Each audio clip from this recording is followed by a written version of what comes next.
It's the Hot Rod Podcast with Ron Foreman and Brady Wright. We literally live, eat, and breathe cars.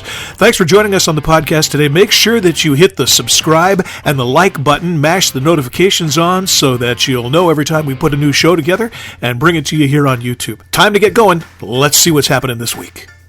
So, hey, it's Brady Wright, Ron Foreman. It is the Hot Rod Podcast. As per usual, my compatriot, they're hanging out in front of his Rat Bastards banner. How you doing, my man? Okay. All right. Okay is good. That's just a winner. Hey, we got a great guest tonight. We've been kind of looking forward to this. We had some difficulty getting the schedules all together, but his name is Nick Ellis. He's the CEO of the RPM Foundation, and this one's going to be pretty good. His foundation looks really, really exciting. So really nice. Yeah, so proud of them for doing that. It's really cool. I mean, if anything he says is equal to what's on his website, this is going to be a pretty good interview. You want to bring him in? Awesome. Go ahead. Let's do it. Let's see what's up. You're into cars. You love a good time, and you'd rather build it than buy it. You just might love the Rat Bastards. We're a family-oriented nonprofit organization. We welcome all 1969 and older. In the rough is enough, real steel and iron. We're about old-school traditional hot rods and rat rods. We get together, have fun, help each other build, and cruise like crazy, because that's the way car clubs are supposed to be. The Rat Bastards are a new class of old school, and our signature event is the Infestation Show every July. Check our Facebook page for location, time, and dates. We're charter sponsors of the Idaho Hot Rod Hall of Fame and the Hot Rod Podcast. Join us at cruise-ins all over Washington and Idaho. Joining the club is easy. By the way, contact us through the club page for Washington or Idaho. Check us out on the Rat Bastards Car Club pages on Facebook. We'll see you on the road.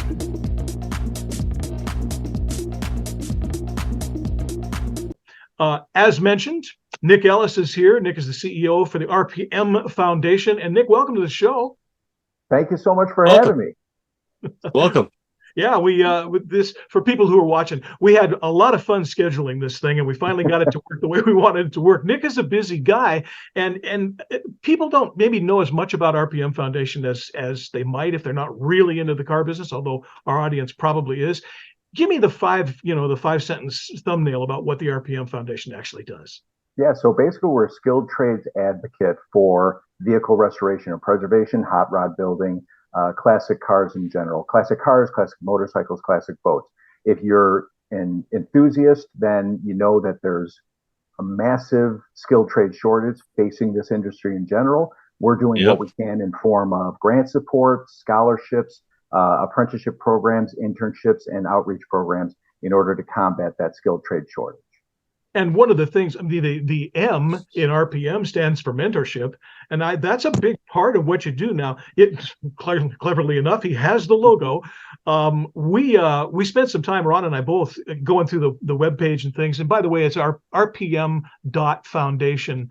And you can find it on the net, of course, and see what they're all about. But the mentorship piece of what you do seems pretty foreground. I mean, I know that's an important thing, sort of passing on the skills to the younger generation, but that's a big deal these days. It definitely is. It's a very important thing for young people to talk to the people who are established in the industry about how they got there, what kind of pathway they can take to get there, and, just kind of learn the ins and outs of the industry. And one of the ways we do this is, I'll give an example. We're going to be at the Hilton Head Island Concours coming up next month, and we'll have a discussion panel with several different industry experts talking about their own career path, but we'll have students there from Central Carolina Community College also on the discussion panel and just attending the concours, so that they can learn from these people who have established themselves in the industry about what the best pathway into this career is. Yeah, I know that, and Ron knows this really well because he's done a lot of work on, setting up, new people into the business. A lot of the colleges, a lot of the junior colleges, they don't spend as much time on trade skills, as they do on curricula, on MBA level stuff. And that's, not only is it hurting the industry, but I think it's hurting the overall information transfer of that kind of thing. It's important that people have a skill rather than a theoretical, bucket of knowledge, I think. Yes. Yeah, we've lost a lot in that kind of that overlooking, that sidelining of the trades over the years. And I think the pendulum's starting to swing the other way. We're starting to see more of an emphasis on that. It's kind of a slow swing. I'd like to see it swing a little faster, but Yep. it's good to see more attention being paid to the skilled trades and more of an emphasis put on it. You got guys like Mike Rowe talking about this and getting this in front of people and making people realize that there's tremendous advantages to pursuing a career in the skilled trades. It's financially, it's fiscally a very rewarding career. It's personally very rewarding, and you're contributing. Really, I try to position our people as artists. You're contributing to arts and culture when you really think about it. Well, I touched on that one. I had a 1955 Oldsmobile Rocket 98, and I was in the middle of restoring it, and it turned out to where I'd already redone. Fortunately, I was able to purchase remanufactured parts for the front suspension and the rear suspension, and got all that done. Had to redo the frame for the power steering. The people that had done it before, it was all messed up. So it's all put back together, stronger than it was from the factory. And it got to a point where I had so much money in this thing, even if I got it done, it wasn't going to be worth Yeah, how much money I had into the car. yeah, So my wife and I discussed it, and we donated it to the Renton Votech in Seattle, in Renton. that's And wonderful. Yeah. and the director's name is Mike Phobes, Renton Votech College. It's 300 Northeast 4th Street, Renton, Washington. I got his phone number for you, and I'll give that to you after we get our podcast done. Please But do, because we've got a club in that area that wants to fund an apprenticeship specifically in that area. So I would love to talk with them about recruiting from that well, program. I got the information for you, and they give us the whole tour of there's several different shops in the Votech area, newer cars, 4-wheel drives, and they have a section of classic cars. And they were so happy to get that Oldsmobile. I got goosebumps just telling you about it. It was just see these guys' face. If you go to my Facebook page, you can see the pictures that I posted of donating to the cars, and all the students just gaga over that car. With that 455 is all painted and chrome valve covers. It was beautiful. That was a cherry on top of that 455 that was in it. That is so And cool. it's just all they're gonna have to do is put it together, because all the hard stuff is done. Yeah. I even had a what is that Ford Interceptor police car rear end with the disc brakes. I even had that for them to put that in there to get that all. It wasn't mounted, but it was underneath and bolted in just enough to get it up on the trailer and deliver it. But it's all ready to go. That is fantastic. That's going to be great exposure for those students. I mean, a lot of times the programs that we fund are restoring a classic car, and that's the first time that young people are actually going to have their hands on a car like that. So thank you. Well, for doing that. Our club mantra is a new class of old school, and that's part of giving back to the community, is helping these young people in the sport and in the industry, so they'll be able to move on and use that training to build their journey and their apprenticeship into the hot rod world and the restoration world. And we're happy to donate that car to do that for those guys. That's fantastic, and it's great to see those skills live on in the next generation. I mean, you were talking about the hard part being done. I challenge anybody to look at a car that's been sculpted or channeled or chopped, and sure, you tell me that's not artwork. That's that's that art. Is absolutely art. Yeah.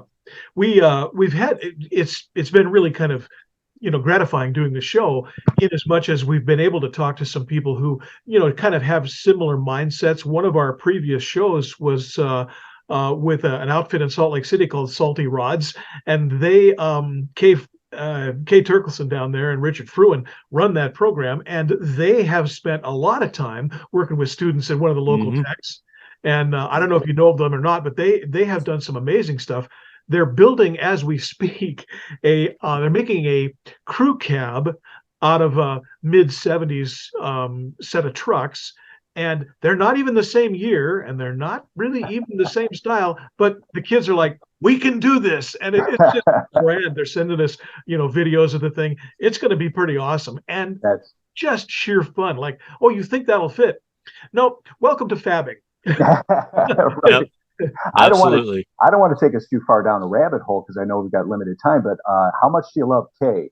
She is the one who got this whole conversation started with us. Yeah. Right. She was on a conference call that I had with Adam Arndt from Bonneville High School, and Adam is, if you're going to take a high school auto tech program, Adam is the instructor that you want to have. He's the guy. Absolutely fantastic. Yeah, and he was actually on. Let's see, we did a couple. He was with them. He was with them, and we got a chance to talk with him. Yeah, it's all just. And after all, this is kind of one big, fraternity when you get right down to it. Somebody knows somebody. It's just like that. So. Yeah. Let me ask you about some of the programs that you've got. I know you've got the mentorship program, but on your website there's a whole list of really cool programs that a lot of times we don't talk about. What's the Great Race? Oh my God! So the Great Race is a time, speed, distance rally that is open to cars that are 1974 or older. Okay. And you get a set of instructions every morning, and you have to follow these instructions exactly to the letter. And if you do that the right way, you're hitting a series of several checkpoints throughout the day at the exact second that you're supposed to. It's a rally. Yeah, it's a rally. Yeah. So they've got a student division. Under normal circumstances, it costs like $6,000 to participate in this, but they've got a student division called the X Cup division that's free to enter. So the RPM Foundation raises money to provide grant funding to schools that want to put together a team. So we give $2,500 to each school that wants to put together a team. We also provide scholarships to students who want to pursue automotive or mechanical. And we also do we do recruiting for more teams. They started out with this relationship 3 years ago. There were 3 X Cup teams. This past year we had 8, and next year I'm shooting for 10. Wow, so, that's awesome. Great program. The Great Race is a terrific partner of ours. They do a terrific job of supporting that X Cup, but that X Cup program is just a wonderful way to introduce young people into this career. That's really cool. Into the hobby in general. I'm a big fan of the movie, of course, and when I saw the title, I thought it's got to have something to do with that. So I'm actually glad to hear, and it sounds like a lot of fun. It's which unbelievable fun. It leads me to another question, though. You have all of these terrific things and these programs, and this is clearly a well-developed, organization. How did you guys get started? What was the genesis of this whole thing? We were actually started by Haggerty 18 years ago. They insure my hot rods. See, there you go. We were called the Collectors Foundation. We were strictly a grant-giving operation back then, and then over the years, we became an independent organization, and we've added things like our outreach programs and this apprenticeship program that we're currently building. So we've been evolving over the years, but our origin is Haggerty. There you go. Right on. Yeah. Well, they That's cool. I mean, clearly they're the name in classic insurance and programs like that. I mean, they carry the rider for both of my cars and all the other ones I'm going to end up with. Mine too. Ron too. We're very familiar with. We send them checks. So speaking of that, there's a couple of things up here. I mean, you have an apprenticeship program, which we sort of have touched on. And thank you, by the way, for saying Concours instead of Concourse. They are 2 very different things. What's the Concours experience? The Concours experience is just like we were talking about with Hilton Head, we get a group of young people, bring them to the Concours. We introduce them to the exhibitors who are bringing their cars to the Concours, but they also get to meet the people who do the actual hands-on work on these vehicles. Oh, right on. The component of this is we have the RPM Restorers Award, which is sponsored by Prometheus. Okay. We give this award to the people who do the actual hands-on work on these vehicles because we want to recognize the people who are responsible for the vehicles being in that condition. And the reason we do this goes back to what I was talking about in terms of how do we elevate this skilled trade as an art form. And if we can do that, if we're putting the spotlight on the people who are doing this hands-on work, we're kind of trying to turn them into rock stars. I make the comparison that if you've got a young person who goes to music school, they're perfectly happy to kind of sweat it out, in a one-bedroom apartment and work in a coffee shop during the week, so that they get that opportunity to go into the bar on the weekends and play their music and have people applaud for them. We need to be celebrating the people who do this kind of work just as much as we're celebrating musicians and artists. So that's the reason for the Restorers Award and the Concours Experience, is to kind of connect those two things together.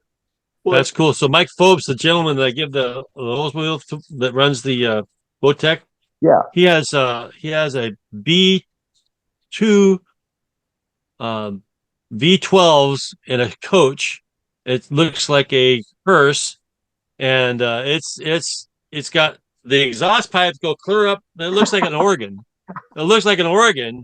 And he's taking it to California, all these different promoter shows. He is a rock star of car builders. He's got motorcycle. He has a motorcycle that has dual front wheel and dual rear wheels side by side. You gotta go to that's a motorcycle. dual tires in the front and dual in the back.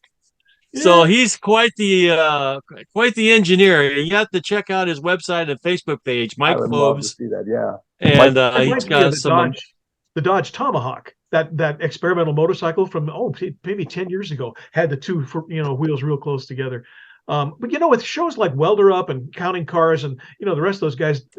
The metal artists, I guess, is as good a term as any. They're getting a lot of press, I think, and deservedly so. I got to share a quick one. When I was a kid, my folks took my sister and me and the family. We went on a car trip across the country. You used to be able to do that. Gas was cheap. But we stopped in Reno. This is 1965. Which tells you how old I am. We stopped in Reno and went specifically there to see Bill Hara's collection. Okay. All right. He had, in addition to all of these cars, fantastic. I still have some of the old Brownie snapshots of some of these things. But he had several buildings, if you're familiar with the collection at all. Oh, yeah. Several of them. There was an upholstery shop and an engine shop and a body shop and a bunch of other stuff. We got to tour some of those as well because they were open. And to me, that was cooler. I mean, seeing the cars was marvelous. But seeing the guys that actually brought these things back, because he had a lot of extras and spares that were in sad shape, and they brought those things back to Concours condition, and that was fascinating to me. I'm never ever going to be that good, but it's always been very impressive to see. Never say never. Well, you're working on a truck. You're working on a nice truck. Oh, yeah. I'm working. There's a level, There's me drawing with chalk, and then there's there's Michelangelo. I don't think I'm going to get there.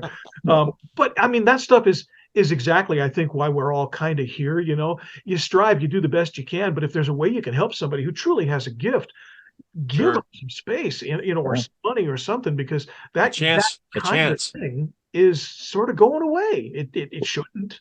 But and you kind of touched on another one of our programs, which is called the Shop Hop.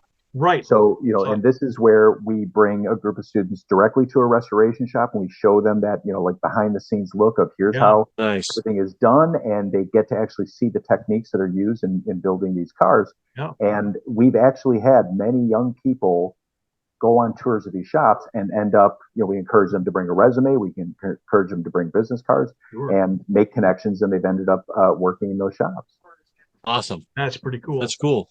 I should make an introduction for you to one of our mutual friends. There's a guy in Edmonds, Washington, just north of Seattle. His name is Elton Roundhill, and his company is E-Company Customs. And Elton is a former combat medic. He owns restaurants, but his main loving, hobby is car restoration. And he does world-class work, but he's a guy who will go and find an old antique English wheel or something like that, restore it, and then use it in his shop. He's got 4 of the things and all kinds of other stuff too. He's a fascinating sort of a guy, and I'll bet you he would be interested in an apprentice. Oh yeah, and I'd love to meet him. And that's exactly the kind of person we want to be guiding an apprentice. That's awesome. Yeah. Well, listen, all these things always, end up too quick. There's just never enough time. I know you've got, I mean, we talked some about all these programs. Your board of directors and the people that are involved with this are huge. The names are fantastic and everything like that. But you've got things that you're going to do down the line. What's ahead for RPM, and where you want to take this thing? We really want to start moving in the direction of an apprenticeship program. You know, we're piloting it in several different locations right now, but we want this to be a nationwide program. We want to have just about every restoration shop out there hosting an apprentice and passing That's awesome. to the next generation. You know, it's been talked about. I actually listened to the show that you did with Diane from Vroom Vroom, and she was talking about that concept of, you know, somebody knowing all this, having all this knowledge, and how do we get that passed on to the next generation? Every one of these shops, those people working in those shops are individual masters in their own right. So we want to make sure that we're getting that knowledge out to the next generation. And the most effective way to do that is going to be through an apprenticeship program. So we've been working on putting together a bespoke curriculum that is tuned directly to vehicle restoration and preservation and hot rod building. And we want to make sure that the program is specifically made for this craft. You know, we're not talking about just kind of shoehorning somebody into a technology program. This has to be, you know, the philosophy of vehicle restoration and preservation. So that, in my opinion, is really where the RPM Foundation can be the most effective moving forward, is fostering this apprenticeship program. That's just super. You need a branch in North Idaho. That's what you need. I'll put a branch everywhere, man. Awesome. You make connections for me. I'll make it happen. Maybe we can make a deal. All right on. So if people want to find out, you know, more about you, they want to do the research that Ron and I did, and I believe me, I could go, you know, for another couple of days on your pages. It's rpm.foundation on the net, and it's real easy to find. Do you guys have a Facebook page? I didn't notice one. We do have a Facebook page under RPM Foundation. We have an Instagram page, and I'm very happy to announce that our intern, Kinsey Wilson, who was one of the drivers on our X-Cup team this summer, has launched a TikTok page for us. And what I tell everybody is, I never feel older than when Kinsey explains TikTok to me. She's like, "We're going to do this week." I'm like, "Fine, just do whatever you think." Yeah, whatever. Just go ahead. Yeah. But if you want to reach us directly, you can also just email us at info@rpm.foundation. Got it. Perfect. Okay. That's excellent. Well, Nick, I really appreciate it. We had a little work to get here, but I'm glad we did. We can do a part 2 of this anytime you want to, believe me. And I have a couple of things I want to talk with you about after the show. Ron, anything final that you want to talk with Nick about?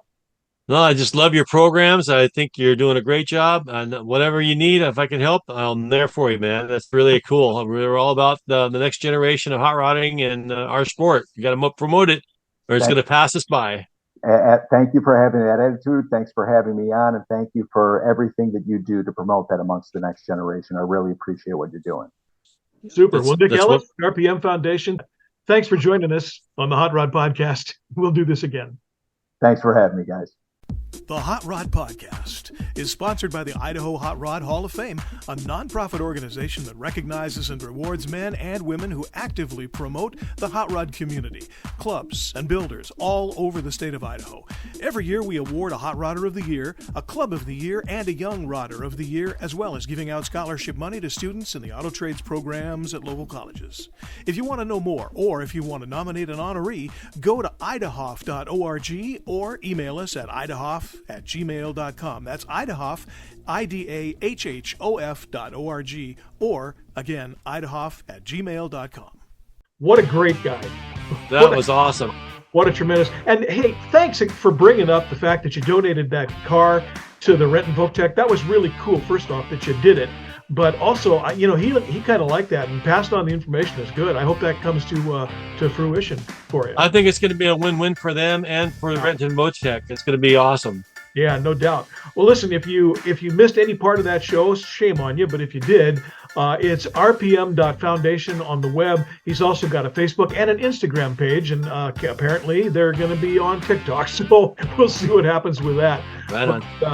Yeah, we're both of us knee deep in projects, and we're going to do this again next week. So thanks, my buddy, for taking some time. All right. See you guys. We got it one more time. That's it for this episode of the Hot Rod Podcast. Be sure to like and subscribe to our show, and we appreciate it if you smash those notification buttons too, so you'll know when a new one drops. For Ron Foreman, I'm Brady Wright. This has been the Hot Rod Podcast. We'll see you on the next one.